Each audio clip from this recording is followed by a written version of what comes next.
Oi, gente, tudo bom? Eu sou o Carlos Gustavo Moreira, a maioria das pessoas me chamam de Gugu, se quiserem, fiquem à vontade. Eu vou dar esse curso de análise na reta em condições bastante singulares, né? A gente ainda está no meio da pandemia, o curso vai ser feito de forma virtual, e talvez uma consequência disso é que a turma é bem maior do que o usual, né? Da última vez que eu vi, a gente tinha quase 700 inscritos, 695. Então, vamos tentar administrar o curso da melhor maneira possível. Bom, uma das consequências disso é que eu não vou poder fazer avaliações formais, quer dizer, não vai ter prova, a gente não consegue corrigir as provas de 700 alunos ou um número comparável, mas a gente gostaria de ter alguma interação com vocês, então o curso deve ter monitores, né? Eu pretendo apresentar os monitores na próxima aula, idealmente deve ter, né, aulas de exercícios. Mas deixa eu explicar como é que a gente vai fazer, né? Eu estou falando de casa, meus recursos técnicos funcionam, mas são relativamente limitados, né? Eu tenho um quadro negro médio, né? Mas bem menor do que os quadros negros do IMPA. Bom, deixa eu falar as coisas iniciais básicas sobre o curso. O livro-texto fundamental desse curso é esse aqui, é o Análise Real volume 1 do Elon, que tem basicamente todo o material que a gente vai cobrir nesse curso. Eu vou descrever um pouco o material. Eu também, em algumas situações, posso usar algum material, principalmente exercícios que estão nesse outro livro aqui do Elon, Curso de Análise volume 1, que é um pouco mais grosso, é uma edição um pouco anterior a esse Análise Real, mas ele tem talvez um pouco mais de detalhes sobre alguns tópicos e tem mais exercícios também. Bem, a vantagem desse livro, que repito, vai ser o nosso texto fundamental, é que ele é mais objetivo, contém todas as coisas fundamentais do curso, de maneira que a gente consegue fazer um curso de 2 meses, seguindo esse livro com bastante detalhe. Então, eu vou descrever. O que eu vou fazer hoje é basicamente descrever o conteúdo do curso, né, dizer o que eu vou fazer nesse curso, mas antes disso, então, deixa eu explicar basicamente como é que eu penso que esse curso vai funcionar. Eu dei esse mesmo curso de análise na reta no verão de 2017, né, no IMPA, né, bem antes da pandemia. Então, esse curso, quer dizer, eu dei esse curso num quadro grande no IMPA, ele foi gravado pela equipe do IMPA e tem disponível no YouTube. O que eu vou fazer, e certamente a qualidade técnica dessa gravação, né, e do ambiente, do quadro, da interação com os alunos, foi muito melhor do que vai ser possível fazer agora. Então, o que eu vou sugerir, eu vou pedir que vocês façam, é que vocês assistam às aulas, mas em ordem, né? Por exemplo, para a próxima aula, que vai ser quarta-feira, né, antes dela, eu gostaria que vocês assistissem a primeira aula desse meu curso de 2017. E eu vou discutir essa aula, quer dizer, idealmente tirar dúvidas, talvez com a ajuda dos monitores, né, mecanismos de interação, talvez pelos comentários no próprio YouTube. Então, com algum mecanismo de interação, vocês vão fazer perguntas, eu vou tentar tirar dúvidas, vou comentar alguns dos pontos fundamentais de cada aula. Então, o curso deve funcionar assim, a gente vai estar enviando para vocês o link dessa primeira aula, que eu, repito, eu gostaria que vocês assistissem para a gente discutir em detalhe o material dela, tirar dúvidas, na quarta-feira, na nossa próxima aula. Então, a ideia é que antes de cada aula, eu vou pedir que vocês assistam o vídeo da aula correspondente do meu curso de 2017. Tá? Então, deixa eu, hoje, basicamente, descrever quais vão ser os assuntos principais desse curso, né? A gente vai começar falando sobre conjuntos conjuntos finitos, infinitos e enumeráveis. Em particular, a gente vai falar bastante, vai falar sobre, que nessa primeira aula, talvez, o principal personagem é o conjunto dos números naturais, com os axiomas de Peano, que caracterizam os números naturais, né? Então, a gente vai dizer o que é um conjunto finito, o que é um conjunto infinito, o que são conjuntos enumeráveis, propriedades básicas deles, que obviamente, são assuntos fundamentais para a gente começar a falar do objeto principal desse curso, que a gente deve tratar a partir da segunda ou terceira aula, que são os números reais.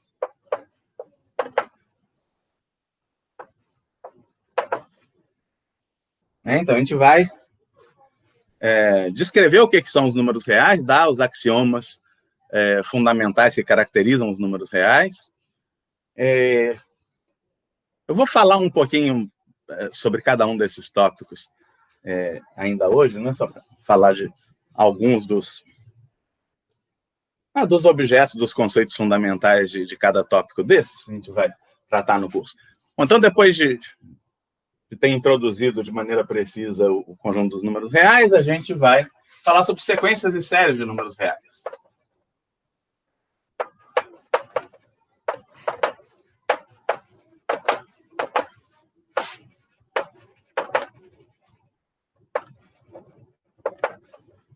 Muito bem. Depois disso, a gente vai tratar de um assunto que não é muito usual, por exemplo, em cursos de cálculo, mas é muito importante para a gente conseguir fazer a teoria de maneira mais precisa e bem fundamentada. Então, vamos falar um pouquinho de topologia da reta.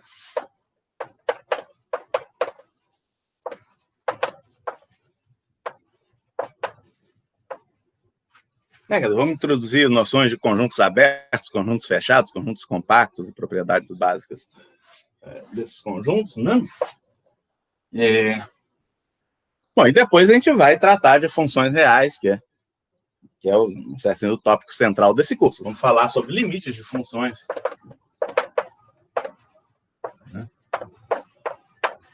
Limites de funções reais. Depois a gente vai falar sobre continuidade, sobre funções contínuas, né?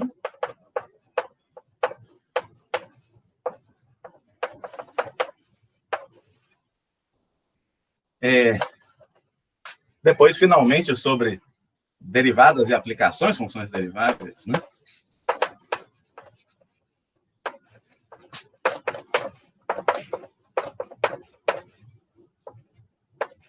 Depois a gente vai falar sobre integrais, né?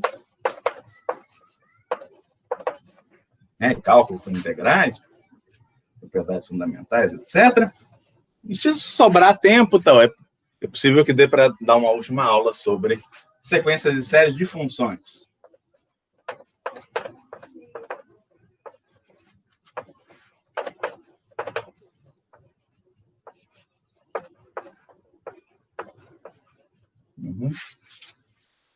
Muito bem.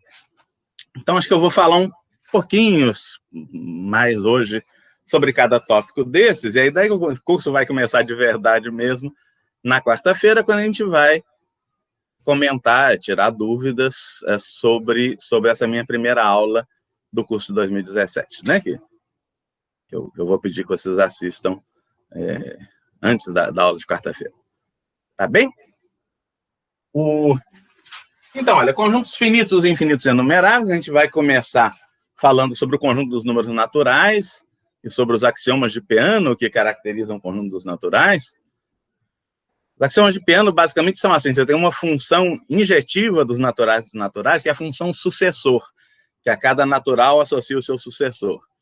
Como a gente está seguindo no livro do Elon, o Elon começa o conjunto dos naturais com 1, né? Isso é uma questão de convenção, como eu observo, acho que no vídeo de 2017, uma boa parte dos matemáticos acha que 0 é um número natural, que os naturais são 0, 1, 2, 3, etc.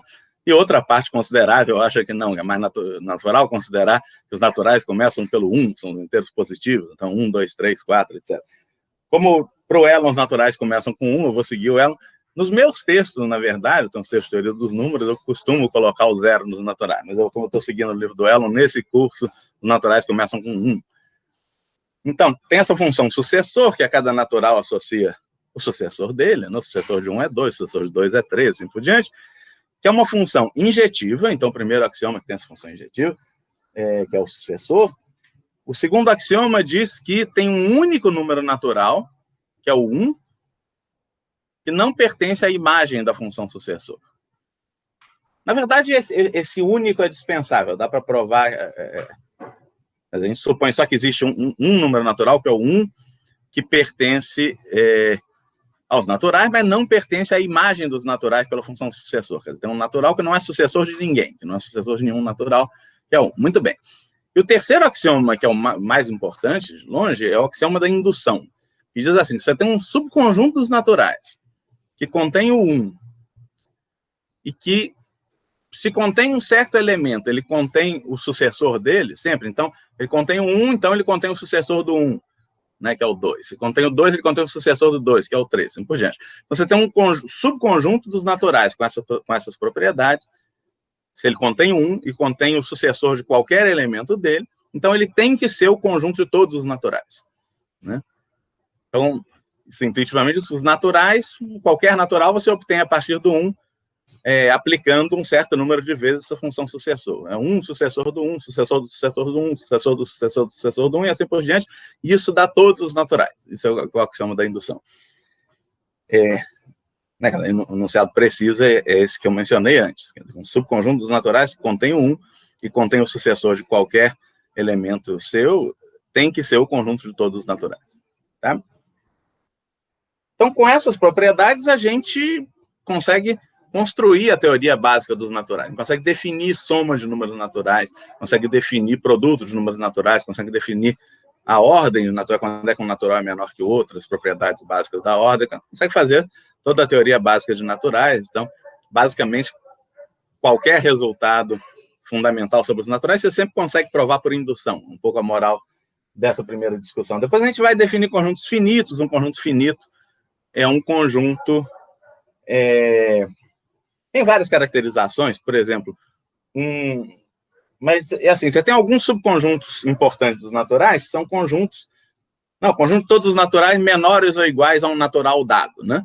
Esses conjuntos, por definição, são os conjuntos finitos fundamentais, conjuntos finitos prototípicos, né? O conjunto de todos os naturais menores ou iguais a n é o modelo para conjuntos finitos com n elementos.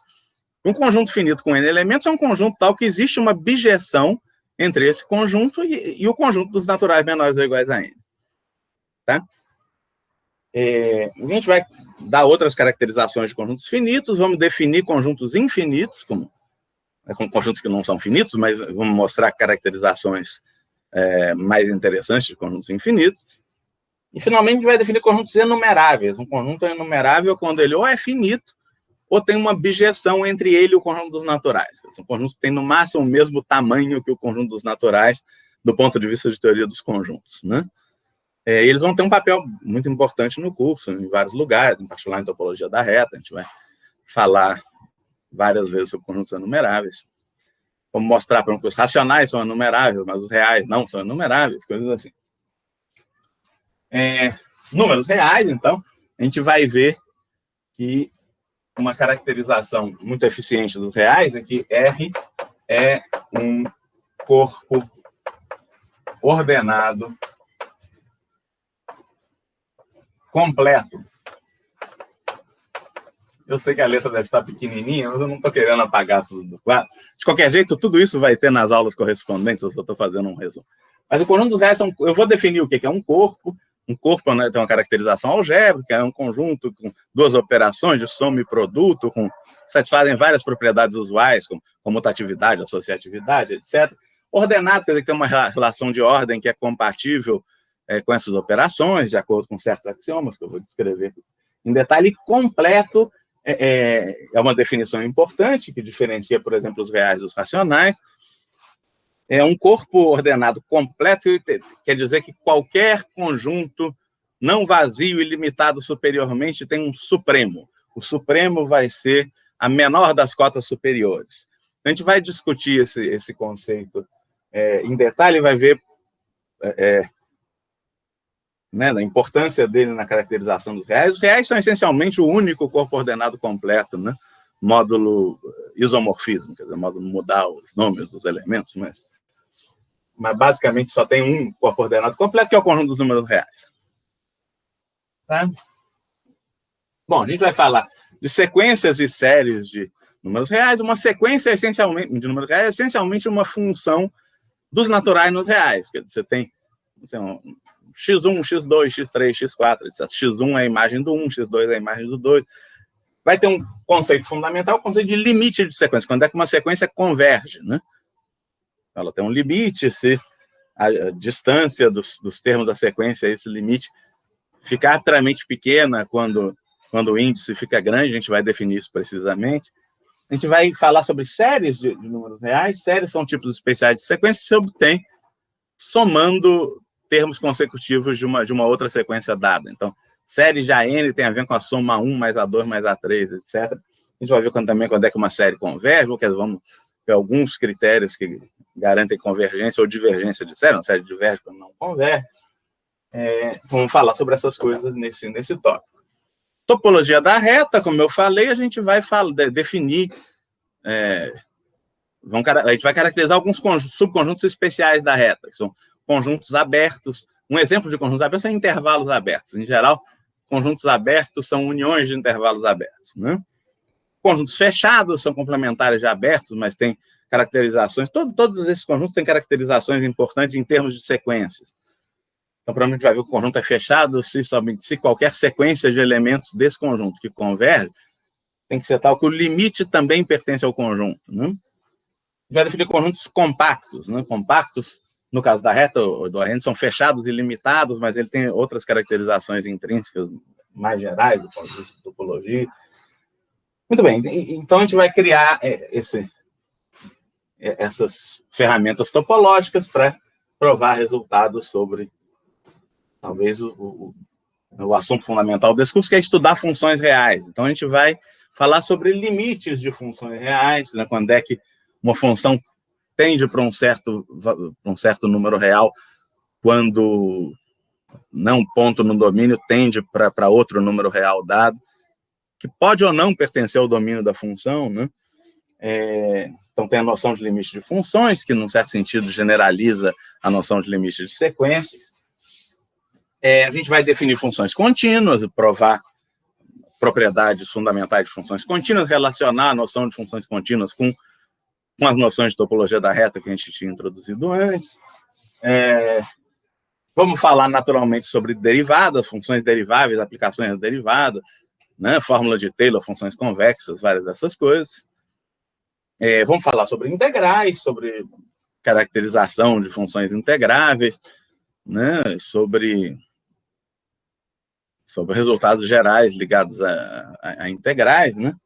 Em derivadas, a gente vai ter falado sobre fórmula de Taylor. Quando falar de integral, a gente vai falar sobre fórmula de Taylor com resto integral, por exemplo.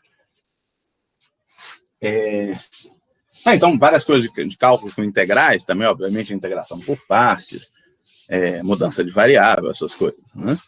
E o teorema fundamental do cálculo, que relaciona derivadas integrais. Vamos ver em que generalidade ela é verdade.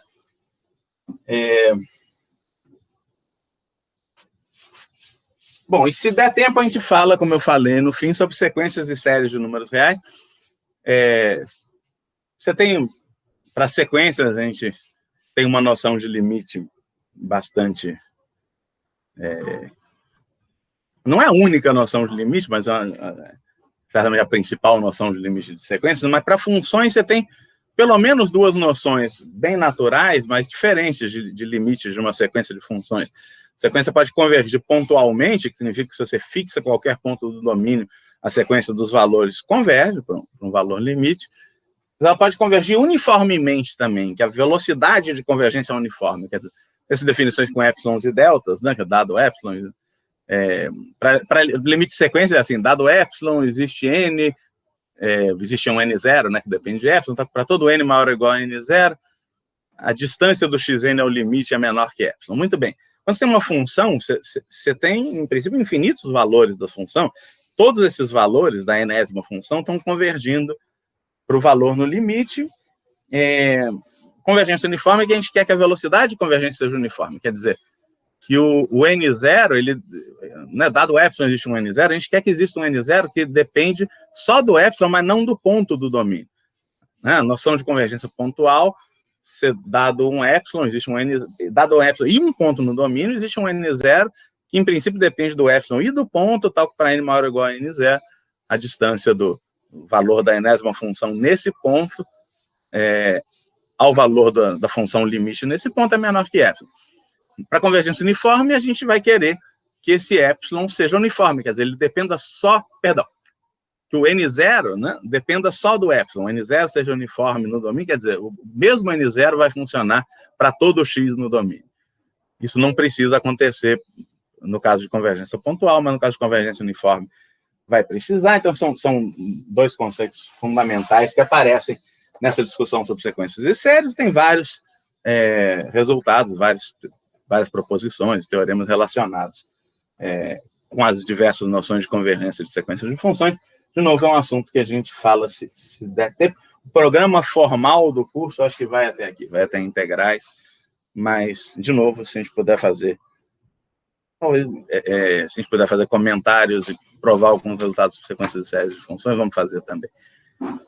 Então, é isso. A minha ideia para a aula de hoje é que fosse realmente muito curtinha, fosse só essa apresentação do curso, porque eu queria mesmo que vocês assistissem esses vídeos de 2017 antes da aula correspondente, né? Então, para quarta-feira, eu vou pedir que vocês assistam o primeiro vídeo. O Anderson deve estar me ouvindo, o Anderson está me ajudando com a parte técnica. Oi, Anderson, tudo bom? Você consegue botar informar esse link do meu vídeo de 2017 no YouTube, nos comentários, em algum lugar, não? Sim, já está no chat, fixado no chat em cima, tá? Tá ótimo, eu não estou vendo o YouTube, não, obrigado. De qualquer jeito, a gente vai mandar um e-mail para vocês, né? A gente vai mandar um e-mail com esse link, com as instruções para a próxima aula. E basicamente era isso que eu queria falar hoje. Eu ainda não estou muito acostumado com como é que funciona a aula do YouTube. Eu não sei. Ô, Anderson, tem espaço para eles fazerem comentários, perguntas, essas coisas? Não. Bate-papo está aberto, tá? No YouTube. Tá aberto. Tá, eu entrei agora no YouTube, na verdade. Deixa eu tirar o som aqui, que senão vai ficar repetindo. Eu entrei no YouTube, vou tentar dar uma olhada nas perguntas. Então, como eu falei, eu não vou conseguir avaliar. Tem uma pergunta sobre avaliação. Eu não vou poder dar prova para todo mundo. A recomendação da comissão de ensino, no caso desse curso, né, em curso com um número muito grande de inscritos, não avaliar com prova, quer dizer, talvez dar um conceito P, que diz que a pessoa participou do curso, mas, na verdade, ainda tem que discutir com meus colegas da comissão de ensino para ver exatamente como é que vai ser. Mas uma avaliação formal, com prova para todo mundo, é meio inviável por causa do tamanho da turma, né? Tinha da ordem de 700 inscritos da última vez que eu vi. Mas deixa eu ver. Vamos ver.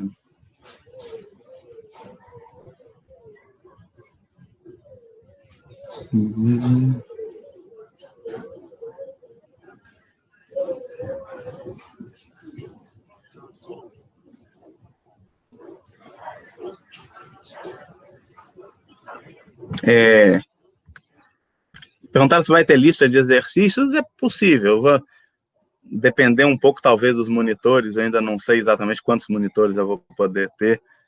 Mas certamente a gente não vai poder corrigir a lista de exercícios de todo mundo. Vai, talvez, dar lista de exercícios para vocês pensarem neles, trabalharem, e a gente vai discutir esses exercícios, né? Eu ou os monitores. Né? Então, pois é. Vamos ver.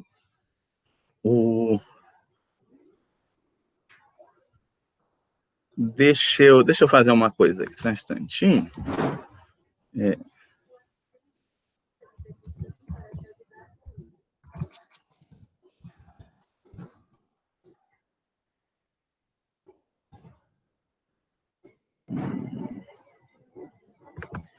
Isso, acho que eu achei a minha primeira aula aqui. Eu vou só, provisoriamente. Eu acho que eu também consigo postar alguma coisa em outra. Pronto, eu botei um link, né? Um link da minha primeira aula, eu acabei de botar aí no YouTube. Esse é. A gente vai mandar por e-mail para vocês.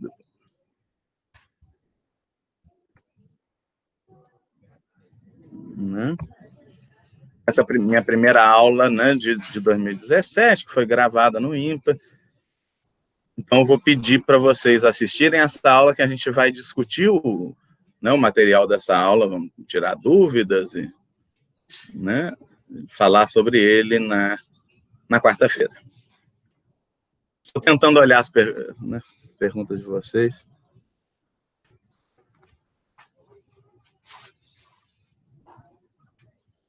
Estão perguntando se eu consigo ficar de um lado do quadro negro do outro. Eu vou tentar afastar depois de escrever as coisas. Para escrever não tem jeito, eu tenho que ficar na frente, né? Mas eu consigo sair da frente do quadro, talvez vocês possam ver melhor. Eu escrevo e saio da frente, escrevo e saio da frente.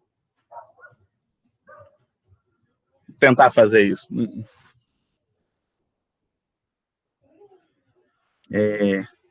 Mas, de novo, eu vou ter dificuldade para conseguir ler e responder todas as perguntas hoje. Mas é isso. Espero que o esquema geral ficou mais ou menos claro como é que vai funcionar. Então, né, vocês assistem às aulas do curso de 2017, a gente discute, e deve haver aulas de exercício também. E o curso ainda começa de verdade na quarta-feira, falando sobre a minha primeira aula, né, do curso de 2017, que basicamente é sobre conjuntos finitos. Infinitos um pouquinho, é quase só sobre conjuntos finitos essa primeira aula. Né? Tá bom? Então tá, gente, eu acho que eu vou ficar por aqui. Saudações, foi um prazer. Obviamente eu estou contente de ter uma turma tão grande. Peço desculpas pela limitação criada pela pandemia, pelo fato de eu estar dando aula em casa, né, com recursos técnicos bem mais limitados do que se eu estivesse no IMPA. Mas obrigado a todos. Né? Então a gente volta quarta-feira. Obrigado pela audiência. Hoje foi só uma introdução mesmo.